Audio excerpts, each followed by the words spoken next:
जय हिंद। हम लोग अब एक नए चैप्टर की तरफ बढ़ चुके हैं, जिस चैप्टर का नाम sexual reproduction in flowering plant है। आप सबको पता होगा कि जो 12th स्टैंडर्ड का सिलेबस है, 12th क्लास का जो सिलेबस है, उस सिलेबस का जो फर्स्ट यूनिट है यानी रिप्रोडक्शन वाला जो यूनिट है, उस रिप्रोडक्शन यूनिट का सेकेंड चैप्टर है sexual reproduction in flowering plant. ये बात हमें समझ में आता है कि जब हम सेक्सुअल रिप्रोडक्शन की बातें करेंगे, यानी यहाँ पर दो डिफरेंट सेक्सुअल सिस्टम या फिर सेक्सुअल ऑर्गन्स का इन्वॉल्वमेंट होगा, है ना। उनमें से एक को हम क्या बोलेंगे, मेल रिप्रोडक्टिव सिस्टम, दूसरे को हम क्या बोलेंगे, फीमेल रिप्रोडक्टिव सिस्टम। लेकिन आज जब हम सेक्सुअल रिप्रोडक्शन की बातें कर रहे हैं, mail reproductive system, female reproductive system की बातें कर रहे हैं, तो कंडीशन है कि किस ऑर्गेनिज्म के अंदर, तो ये ऑर्गेनिज्म कौन है, फ्लावरिंग प्लांट्स हैं। आपको मैं बताते चलूं कि जो फ्लावरिंग प्लांट्स है, इस फ्लावरिंग प्लांट के अंदर जो फ्लावर है, फ्लावर ही वह एक्चुअल में स्ट्रक्चर है जिसके पास male reproductive system and female reproductive system present होता है। यानी एक्चुअली प्लांट के अंदर फ्लावर एक अट्रैक्टिव रोल प्ले कर रहा है। फ्लावर का और भी काम हो सकता है, लेकिन अगर हम एक्चुअल में फ्लावर का प्लांट्स के अंदर रोल की बातें करेंगे तो हमें पता होना चाहिए कि इसका मेन रोल क्या है, तो सेक्सुअल रिप्रोडक्शन में पार्टिसिपेट करना। देखते हैं इस चैप्टर के अंदर हमें क्या क्या बातें करना है।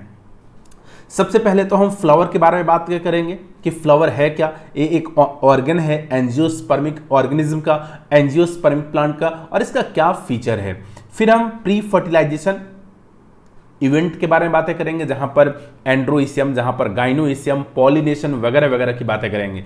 फिर पॉलिनेशन के बाद फर्टिलाइजेशन, और एंजियोस्पर्म के अंदर सबसे यूनिक टाइप का जो फर्टिलाइजेशन होता है जिसे हम लोग बोलते हैं डबल फर्टिलाइजेशन। इस डबल फर्टिलाइजेशन के कीमती कॉन्सेप्ट के बारे में भी हम डिस्कस करेंगे। फिर फर्टिलाइजेशन के बाद पोस्ट फर्टिलाइजेशन में क्या क्या हुआ, क्या बना, फ्रूट कैसे बना, सीड कैसे बना, वगैरह वगैरह। और आखिरी topic apomixis and polyembryony, इन दोनों के बारे में भी हम बात करेंगे, दोनों के सिग्निफिकेंस के बारे में भी हम बात करेंगे, और खास करके एपोमिक्सिस का क्या सिग्निफिकेंस है इसके बारे में भी हम बात करेंगे। देखते हैं इसके इंट्रोडक्शन में क्या दे रखा है। Are we not lucky that plant reproduce sexually, कह रहा है कि क्या हम सब लकी नहीं हैं, सौभाग्यशाली नहीं हैं कि जो प्लांट्स है, प्लांट सेक्सुअल रिप्रोडक्शन के थ्रू रिप्रोड्यूस कर रहा है। भाई सेक्सुअल रिप्रोडक्शन का क्या फायदा होने वाला है आगे। The myriads of flower that we enjoy gazing at the scents and the perfume that we sown over the rich color that attract us। यानी जो फ्लावर का जो डाइवर्सिटी है, जिससे हमें सेंट मिल रहा है, परफ्यूम मिल रहा है, जो उसका डाइवर्सिटी ऑफ कलर है और उसके कलर हमें अट्रैक्ट करता है, are all there as an aid to sexual reproduction. यानी ये फ्लावर के अंदर जो कलरफुल है, जो उसके अंदर सेंट है, जो अट्रैक्टिवनेस है, ये सब सिर्फ इसलिए है ताकि सेक्सुअल रिप्रोडक्शन के फिनोमिनन को फुलफिल किया जाए। Flower do not exist only for us to be used for our own selfishness. Flower सिर्फ इसलिए नहीं है कि हमारे जो स्वार्थपना है, हमारे जो सेल्फिशनेस है, हमारे काम की चीजें उसमें हेल्प करे, जैसे पूजा, किसी का स्वागत करना है, बुके दे करके, माला पहना करके, शादियों में डेकोरेशन करना है, किटी पार्टी में हमें डेकोरेशन करना है, वगैरह वगैरह। All flowering plant shows sexual reproduction, यानी दुनिया के अंदर जितने सारे फ्लावरिंग प्लांट हैं, सारे के सारे फ्लावरिंग प्लांट सेक्सुअल रिप्रोडक्शन को एग्जिबिट करते हैं, शो करते हैं। A look at the diversity of a structure of the inflorescence, flower and floral parts shows an amazing range of adaptation to ensure formation of the end product of sexual reproduction। Finally हमें sexual reproduction का and product क्या मिलता है, fruit और seeds, है ना। अब fruit बनता कैसे है, सीड बनता कैसे है, हम इसके बारे में भी बात करेंगे। In this chapter let us understand the morphology, a structure and process of sexual reproduction in flowering plant. और फ्लावरिंग प्लांट कहां, तो हम बात किसके ऊपर करेंगे, एंजियोस्पर्म्स की बातें करेंगे, यानी एंजियोस्पर्मिक प्लांट के बारे में बातें करेंगे। क्लियर है। देखते हैं इसका जो फर्स्ट टॉपिक है, flower a fascinating organ of angiosperm, एक क्या बोलना चाहता है। यानी फ्लावर जो है एक एंजियोस्पर्मिक प्लांट का एक बड़ा ही एक्सप्लोरेसिव ऑर्गन है, एक बड़ा ही इंपॉर्टेंट ऑर्गन है। उस ऑर्गन के बारे में हम जानते हैं। Human beings have had an intimate relationship, मतलब इंटीमेट कहने का मतलब क्या, क्लोज रिलेशनशिप है किसके साथ, with flower since time immemorial. यानी जो ह्यूमन बींग्स है, ह्यूमन बींग्स का फ्लावर के साथ, फूलों के साथ रिश्ता न जाने कब से है, ये किसी को भी याद भी नहीं होगा। Flower are object of aesthetic, आस्था का, ऑर्नामेंटल डेकोरेशन का, सोशल सामाजिक, religious religion point of view से, cultural value, they have always been an used as symbol for conveying important human feelings. जैसे वैलेंटाइन डे को हम लोग गुलाब देते हैं, यानी love, affection, happiness, grief, mourning, ऐसे किसमें, मरने में भी फूलों का हम हार देते हैं, etcetera. List at least 5 flower of ornamental value that are commonly cultivated homes and in garden. 5 ऐसे फ्लावर का नाम आप बताएं जो हमारे घर के गार्डन वगैरह में हम उसको नॉर्मली कल्टिवेट कर लेते हैं। Find out the name of 5 more flower that are used in social and cultural celebration in your family. Have you heard of floriculture? ध्यान रहे ये भी वर्ड बहुत इंपॉर्टेंट है। फ्लोरिकल्चर का मतलब होता है culturing of flower, culture of flower, that is called the floriculture. ध्यान रखना इंपॉर्टेंट वर्ड है। To a biologist, flower are morphological and embryological marvels and the site of sexual reproduction। अगर हम एक बायोलॉजी पॉइंट ऑफ व्यू से बात करें, एक बायोलॉजी के स्टूडेंट बनकर बात करें, तो फ्लावर क्या है?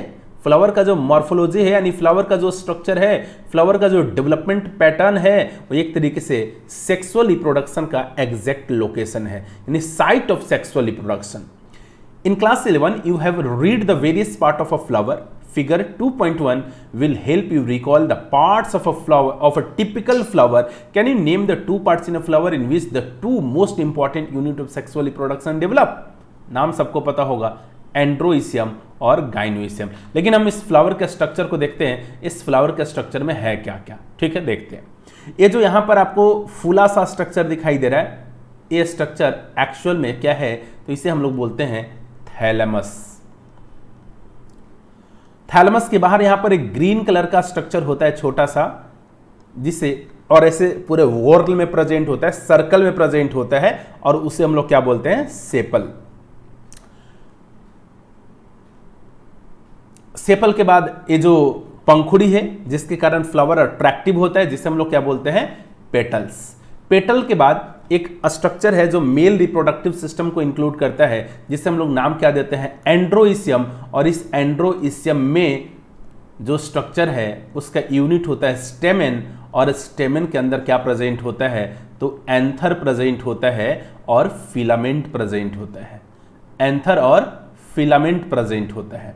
जैसे आपको दिखाई दे रहा होगा यहाँ पर जो स्ट्रक्चर, ये क्या है, ये एंथर है, और ये एंथर को थैलेमस से अटैच करने वाला जो स्ट्रक्चर, उसे हम लोग क्या बोल रहे हैं, फिलामेंट है। क्लियर है?